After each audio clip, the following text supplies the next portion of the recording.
नमस्ते बंधुओं, आप देख रहे हैं अभीश भारत शैलेंद्र सिंह के साथ। आज हम अयोध्या के इतिहास पर ही बात करेंगे, उस 500 साल के संघर्ष के इतिहास पर,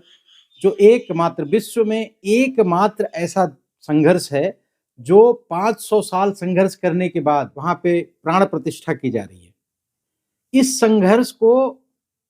बिना समझे इसके महत्व को नहीं समझ सकते। हमने पिछली वीडियो में आपको बताया था कि किस तरह से बाबर के आदेश पर 1528 में मंदिर को विधर्मियों ने ध्वस्त किया और उस पर गुंबद नुमा एक मस्जिद का आकार देने का प्रयास किया। लेकिन उस दिन से ही संघर्ष शुरू हो गया था और उसके बाद अंग्रेजों के आने तक 1857 तक मैं बताऊंगा कि एक भी दिन ऐसा नहीं गया है जब इस मंदिर को लेकर वहां पे प्राप्त करने के लिए हिंदू जनमानस ने संघर्ष न किया हो।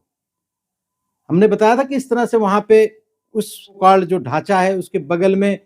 जितना जगह कब्जा कर सकते थे हिंदू वहां के लोग, इन्होंने कब्जा कर लिया और वहां पे एक राम चबूतरा बनाया जो 11x17 का आकार का था। उसके बाद अकबर के समय आपको बताया था पिछली वीडियो में किस तरह से वहां पे एक छोटा सा मंदिर भी बना दिया गया और वो शाहजहां तक चलता रहा। शाहजहां के बाद औरंगजेब गद्दी पर बैठा जो निहायत ही धर्मांध या जिहादी प्रवृत्ति का व्यक्ति था, जिसे हिंदुस्तान को दारुल इस्लाम बनाने की जिद थी और उसने उसका सबसे बड़ा कंट्रीब्यूशन इस देश में यही रहा है कि उसने उत्तर भारत में बहुत सारे मंदिर ध्वस्त किए और औरंगजेब ने ही जाबाज खां के नेतृत्व में एक सेना भेजी अयोध्या पर उसको पूरी तरह से ध्वस्त करने के लिए और उसमें काम करने के लिए कि वहां पे जो राम चबूतरा है उसको भी ध्वस्त किया जाए। तो वहां पे वहां के जो पाशुपति मठ के जो स्वामी वैष्णव दास जी थे, ये सामर्थ्य गुरु रामदास जी के शिष्य थे। इन्होंने पूरे हिंदू समाज को, वहां के आसपास के जो सूर्यवंशी क्षत्रियों के गांव हैं और पूरे समाज हिंदू समाज को एकत्रित करके और गुरिल्ला पद्धति से इन मुगलों की सेना को अटैक करना शुरू किया और लगभग 30 से ज्यादा अटैक इन्होंने किए। मुगल सेना तितर बितर हो गई। वहां पे चिमटीधारी जो साधु थे, ये सन्यासी लोग युद्ध करते थे और मुगल सेना जब लगभग पराजित हो गई तो औरंगजेब ने जाबाज खां को बर्खास्त कर दिया और उसके स्थान पर उसने भेजा हसन अली को। हसन अली और बड़ी भारी सेना के साथ अयोध्या की तरफ बढ़ने लगा और ये बात जैसे ही स्वामी वैष्णव दास जी के पास पहुंची, वैसे उन्होंने एक पत्र लिखा गुरु गोविंद सिंह को। गुरु गोविंद सिंह को पत्र लिखा कि इस तरह से म्लेच्छ फिर भगवान राम के मंदिर को तोड़ने के लिए चल पड़ी है सेना। तो बिना देर किए गुरु गोविंद सिंह जी अपनी सेना के साथ और छोटी सी एक तोफखाना लेके पंजाब की तरफ से अयोध्या के लिए प्रस्थान कर दिए और रास्ते में आगरा भी पड़ता है। तो 1664 के आसपास आगरा के पास मुगल सेना से एक बहुत भयानक युद्ध हुआ जिसमें गुरु गोविंद सिंह जी ने मुगल सेना को बुरी तरह पराजित किया और वहां से वो सीधे अयोध्या आ गए और वहां पे ब्रह्मकुंड नामक स्थान पर उन्होंने अपना मोर्चा जमाया और वहां के जो स्वामी वैष्णव दास जी के नेतृत्व में जो सेना थी और गुरु गोविंद सिंह की सेना ने मिलकर मुगलों को, जो हसन अली के नेतृत्व में मुगल सेना थी, इनको बुरी तरह हराना शुरू किया। इनका एक तोपखाना था उसको अपने कब्जे में कर लिया गुरु गोविंद सिंह ने और इसको यानी हसन अली को युद्ध में मार डाला, मर गया वो और मुगल सेना तितर बितर होकर वहां से भागने लगी। लेकिन इस पूरे घटनाक्रम में मुगल सेना ने, औरंगजेब की आतताई सेना ने जो राम चबूतरा था उसको खोद डाला। इसको कुछ समय बाद गोंडा के जो राजा थे नरेश देवी सिंह जी ने, इन्होंने 2 बार आक्रमण किया अयोध्या पे मुगलों के खिलाफ और इन्होंने राम चबूतरे को पुनर्स्थापित किया, उसका पुनर्निर्माण करवाया। ब्रह्मकुंड पर एक गुरुद्वारा बना हुआ है। जब बाद के मुगल शासक, जब मुगल सत्ता कमजोर हुई, औरंगजेब के बाद का जो कालखंड है उसमें मुगल शासक बहादुर शाह जफर, जो आखिरी मुगल सम्राट कहा जाता है बहादुर शाह जफर, उसने और हसन अली ने फरमान देकर, बकायदे फरमान देकर कहा कि ये भूमि हिंदुओं को सौंप दी जाए। इस पर हम आएंगे, लेकिन उससे पहले इस तरह से 1847 से लेकर 1857 तक वाजिद अली शाह ने 3 लोगों की एक कमेटी बनाई और कहा कि ये स्थान पे, उसमें एक हिंदू, एक मुसलमान और एक ईस्ट इंडिया कंपनी का आदमी भी था, और कहा कि इस विवाद को समाप्त किया जाए। उन्होंने प्रयास करने की कोशिश किया, भाई ये विवाद ढांचा ही है, यहाँ कोई ऐसा नमाज भी नहीं अदा होती, न कोई ऐसा चीज है, तो इसको हिंदुओं को दे दिया जाए, इस तरह से मन बन चुका था। और फाइनली 1857 में जब स्वतंत्रता संघर्ष, प्रथम स्वतंत्रता संग्राम चल रहा था अंग्रेजों के बीच, हिंदू और मुसलमान मिलकर लड़ रहे थे, उस समय प्रतीकात्मक रूप से ही सही,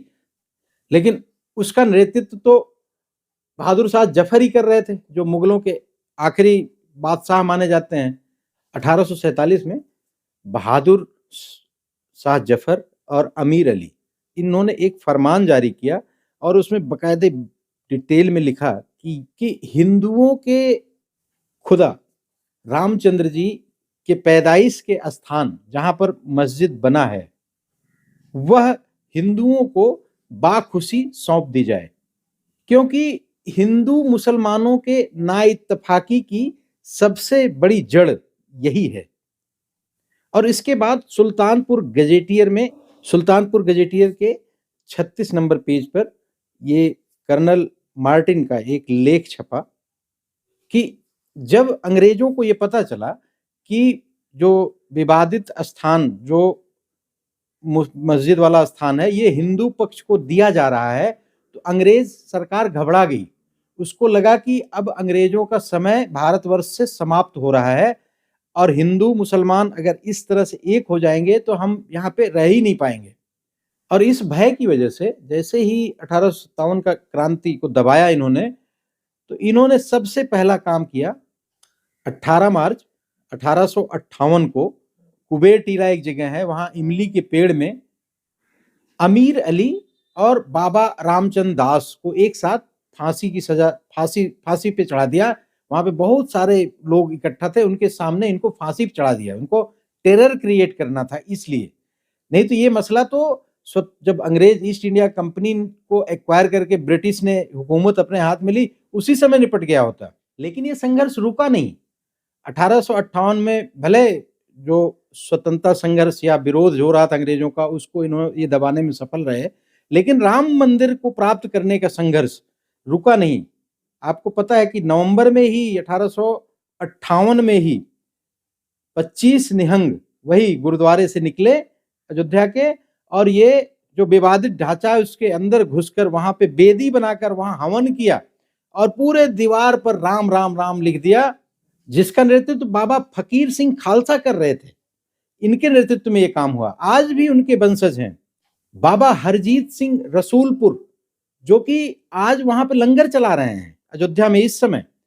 वो उनके 8वें वंशज हैं। इलाहाबाद हाई कोर्ट में ये प्रश्न खड़ा हुआ जब हाई कोर्ट ने पूछा कि 1857 के पहले एक भी तथ्य नहीं है जिसके आधार पे ये माना जाए कि मुसलमानों का कोई उस ढांचे पे जो खड़ा कर दिया था गुंबद, उस पे कोई अधिकार या कभी क्लेम भी किया हो, कभी मस्जिद पे या मस्जिद मान के उसमें कभी नमाज पढ़ी हो, ऐसा कभी कुछ नहीं हुआ। लेकिन ये सारा षड्यंत्र उठा 1857 में, जब अंग्रेजों ने ईस्ट इंडिया कंपनी से अपने हाथ में ले ली सत्ता और उन्होंने फिर खेल करना शुरू किया। जबकि हाई कोर्ट में ही हिंदू पक्ष की तरफ से बहुत अच्छे अच्छे तर्क दिए गए। इस तरह से 1608 में जब कर्नल विलियम फ्रेंच विदेशी पर्यटक यात्री आया था, उसने बड़े डिटेल में वहां अयोध्या में रह के बड़ा डिटेल में वर्णन किया है किस तरह से हिंदू जनमानस, वो जो ढांचा उनका मंदिर को गिरा दिया गया था, किस तरह से उसकी परिक्रमा करती थी, किस तरह से रहते थे, और वहां अपने इष्ट देव को मानकर वहां से पूजा करते थे बाहर से। एक दूसरा पर्यटक जोसेफ टिफिन थेला,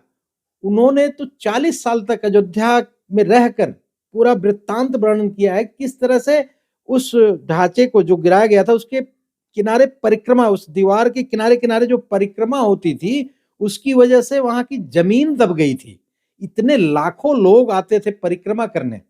इतनी श्रद्धा की जगह है अयोध्या हिंदू जनमानस के लिए। 1885 में निर्मोही अखाड़े के महंत जी ने एक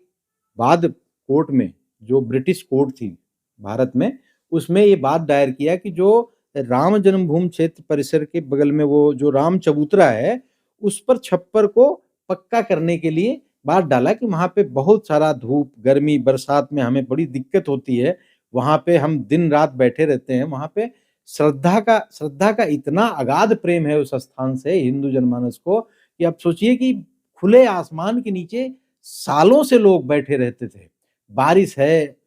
ठंड है, दुनिया भर की चीज़ें होती थी लेकिन वहीं बैठे रहते थे। तो वो बाद के माध्यम से उन्होंने कहा कि उसको पक्का करने के लिए हमें अनुमति दे दी जाए। लेकिन कोर्ट जो उस समय के जस्टिस थे, जो सुन रहे थे, जस्टिस कर्नल चेमियर ने ये पक्का करने का आदेश तो नहीं दिया, लेकिन उन्होंने ये बात बड़े स्पष्ट शब्दों में कोड की और लिखा कि यह बात बहुत ही दुर्भाग्यपूर्ण है, एक मंदिर को तोड़कर उसके स्थान पर मस्जिद बना दी गई है। लेकिन चलिए इसके आगे जब बढ़ते हैं हम देखते हैं कि जब 1912 में और 1934 में जब वहाँ पे गो हत्या के विरोध में सांप्रदायिक दंगे हुए अयोध्या में, 1934 में जो दंगा हुआ, उस दंगे में हिंदू उस ढांचे पर चढ़ गया और उसकी एक गुंबद बिल्कुल धराशायी कर दी और दूसरी गुंबद को भी बहुत क्षत पहुंचाया। तब तक पुलिस पहुंच गई, इसी तरह से रुका मामला। उस ढांचे को गिराने, वो जो एक गुंबद गिराई गई उस गिराने के एवज में 84,000 रुपए का जुर्माना जिन लोगों को जिम्मेदार समझा गया उनके ऊपर लगा दिया गया। 84,000 रुपया उस जमाने में जिन परिवारों से वसूल किया गया, उनकी स्थिति कितनी जर्जर हो गई होगी आप सोच सकते हैं कि उन परिवारों को बिल्कुल दरिद्र बना के छोड़ दिया, उनकी जमीन सारा संपत्ति कुर्क कर ली अंग्रेजों ने। इस तरह के संघर्ष इन लोगों को आप कैसे भूल सकते हैं? लेकिन ये संघर्ष एक अद्भुत संघर्ष रहा है जो अविरल चलता रहा। कि 23 दिसंबर 1939 को 23 दिसंबर 1949 को जब रामलला स्वयं प्रकट हुई मूर्तियां, उनके बाल रूप का जो प्रकटीकरण हुआ उस विवादित स्थान पर, राम चबूतरे से जिसकी पूजा अर्चना शुरू हुई थी, वो प्राकट्य अपने आप में एक अद्भुत था जिसमें पूरा हिंदू जनमानस आह्लादित हो उठा। लेकिन दुर्भाग्यवश हमारे देश में उस समय एक ऐसी सरकार थी जिसका मुखिया जो जवाहरलाल नेहरू, जो चाचा नेहरू थे हमारे, इनको बड़ा एक कीड़ा था सेक्युलरिज्म का। उस समय राम मूर्ति प्रकट में किसी ने भी एफआईआर नहीं कराया, एक भी मुसलमान ने विरोध नहीं किया, बल्कि इसका जो दर्ज हुआ है वो बताने वाले भी कि राम प्रकट हुए, अपने आप प्रकट हुए, ये मुसलमान ही थे। लेकिन नेहरू जी को कीड़ा था कि हम कश्मीर में कैसे डील करेंगे प्रॉब्लम को। कश्मीर हमारा शेख अब्दुल्ला नाराज हो जाएगा, या वहां पे मुसलमान, हमारे देश में मुसलमान नाराज हो जाएंगे, या चीन जो सेकुलर है, जो धर्म को मानता ही नहीं है, वो नाराज हो जाएगा। इसका टेंशन उनको ज्यादा था उनके पत्रों से, जो कि collected words of Jawaharlal Nehru में बहुत स्पष्टता से आप देख सकते हैं। जवाहरलाल नेहरू ने पत्र लिखकर इतना दबाव डाला कि उस समय जो उत्तर प्रदेश के चीफ मिनिस्टर थे और जो गृह मंत्री थे, इन दोनों लोगों ने तत्कालिक अयोध्या के जो डीएम या उस समय डिप्टी कमिश्नर कहा जाता था, के नायर, अद्भुत पर्सनालिटी थी उस व्यक्ति का, सत सत नमन, जो ब्यूरोक्रेसी में रह के इतने बड़े बड़े लोगों को सीधी मना कर दिया, आंख दिखा दिया कि नहीं जी हम बिल्कुल नहीं करेंगे ये काम। उन्होंने लिखा कि जो प्रकट हुई है मूर्ति उसको वहां से स्थानांतरित कर दो, वहां से हटा के बाहर कहीं रखवा दो और उसको अलग कर दो, जो विवादित ढांचा है। तो उन्होंने मना कर दिया, उन्होंने कहा कि नहीं, अभी कोई भी हमें ऐसा कोई व्यक्ति नहीं मिल रहा है जो उस मूर्ति को वहां से स्थानांतरित करे या वहां से हटाने की हिम्मत कर सके। ऐसा कोई व्यक्ति आप ढूंढ के दे दो, ये मैं नहीं कर पाऊंगा। और अंत में उन्होंने कहा कि अगर ऐसा आपको लग रहा है कि मैं नहीं करने सक्षम हूं तो मुझे रिजाइन करने में कोई दिक्कत नहीं है। तो के नायर जैसे लोगों को सैल्यूट, जो इस तरह से इतने बड़े बड़े जो गृह मंत्री, सेंट्रल के गृह मंत्री और मुख्यमंत्री की बात की अवहेलना करके अपनी बात को स्पष्टता से रखने वाले लोग रहे हैं। इस राम मंदिर के निर्माण जो आज हो रहा है या जो प्राप्त हुआ हिंदू समाज को, इसके लिए कितने बलिदान दिए, कितने लोगों ने कितनी तपस्या की है, तब ये दिन देखने को मिल रहा है हिंदू समाज को। आज की वीडियो बस इतनी ही मित्रों। नमस्कार, वंदे मातरम, जय हिंद।